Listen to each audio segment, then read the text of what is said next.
7:54 hora de Venezuela y de la inflación en Argentina vamos a analizar a la que se presenta en los Estados Unidos. Por eso tenemos desde Nueva York, Estados Unidos, a José González, economista, Managing Partner en GCG Advisor, especialista en análisis social, planificación, gerencia de proyectos de desarrollo, desarrollo rural, investigación socioeconómica y cooperación internacional. Porque la inflación, señores, en los Estados Unidos llegó a un nuevo máximo en 40 años, el 8.6% anual en mayo. También es noticia la subida en la tasa de interés. José, gracias por atendernos. Buenos días desde Caracas para América. Buenos días, Eduardo. Un placer estar en el programa. Oye, explícanos por qué la inflación en los Estados Unidos tiene esta reacción con niveles históricos. Tenemos una circunstancia muy singular. Recuerda que durante la crisis hipotecaria en el 2008-2009, para que el sector financiero no colapsase después de lo de Lehman Brothers, la Reserva Federal decidió apoyar monetariamente a los bancos con un mecanismo que se llama el quantitative easing, la ayuda cuantitativa en la que la Reserva Federal deposita bonos del tesoro en los balances de los bancos. Eso fue más o menos de 900.000 millones de dólares.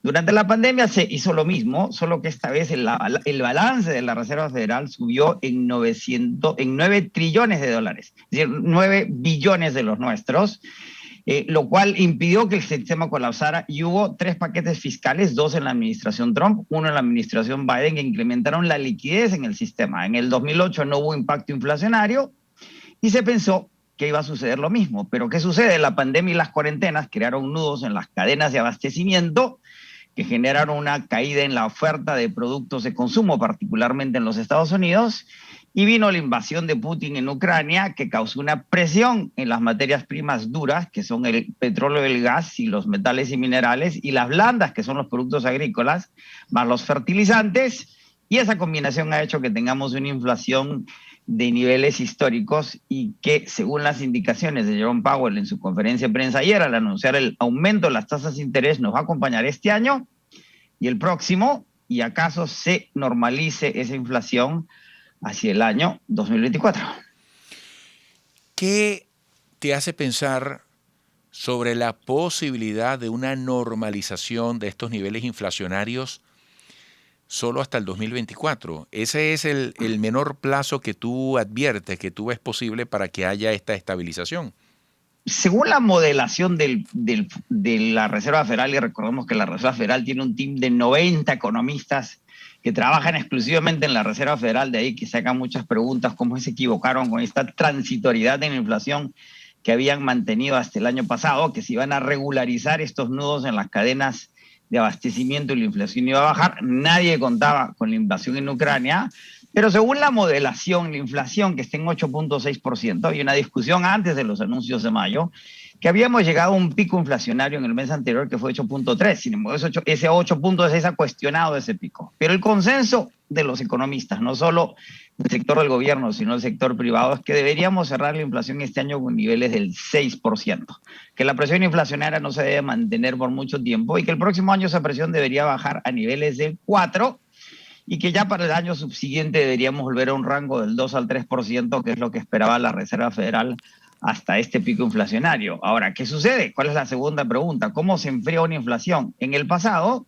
y lo vimos a fines de los 70, comienzos de los 80, finales de los 80, comienzos de los 90 en los Estados Unidos, se controla, se administra subiendo las tasas de interés y enfriando la economía. Eso que genera procesos recesivos. La Reserva Federal, como en los 2 casos anteriores, está planificando un soft landing, se dice en inglés, un aterrizaje suave, pero en los 2 casos anteriores fue un aterrizaje duro.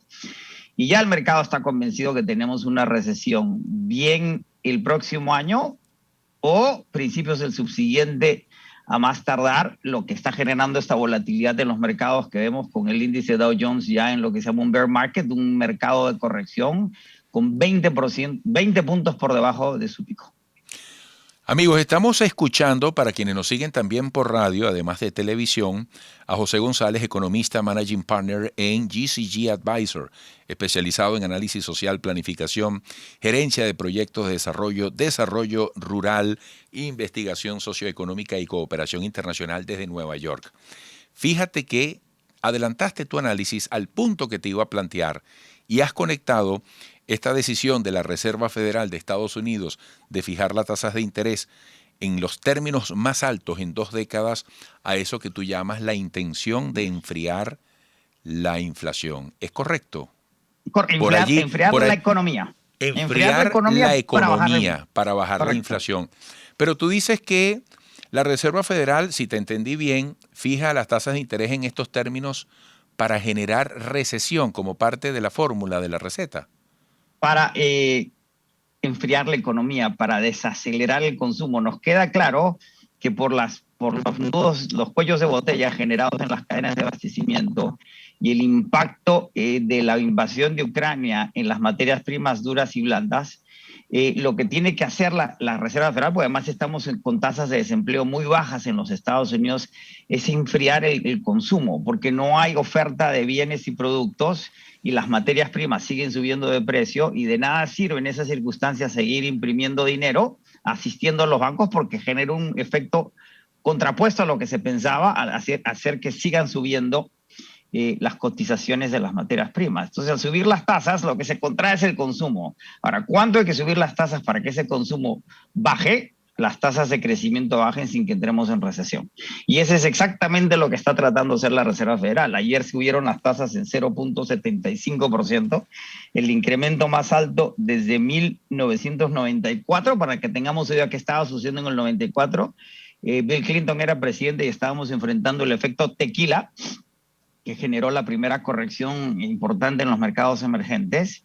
Y lo que está tratando de hacer con este aumento de tasas, que venimos de unas tasas del 0 al 0,25% y hoy día están en el rango de 1,5 a 1,75, es precisamente que el aumento de los costos financieros generen que el consumidor consuma menos. Sin embargo, como venimos de tasa cero, y el problema es qué sucede cuando una tasa sube de 0 a algo. El aumento es infinito. ¿Por qué infinito? Eso se llama una paradoja matemática. Cuando una magnitud sube de 1 a 2 se hace 100%. De 0 a algo es indeterminado. Entonces, Fíjate. ¿qué sucede en los mercados financieros?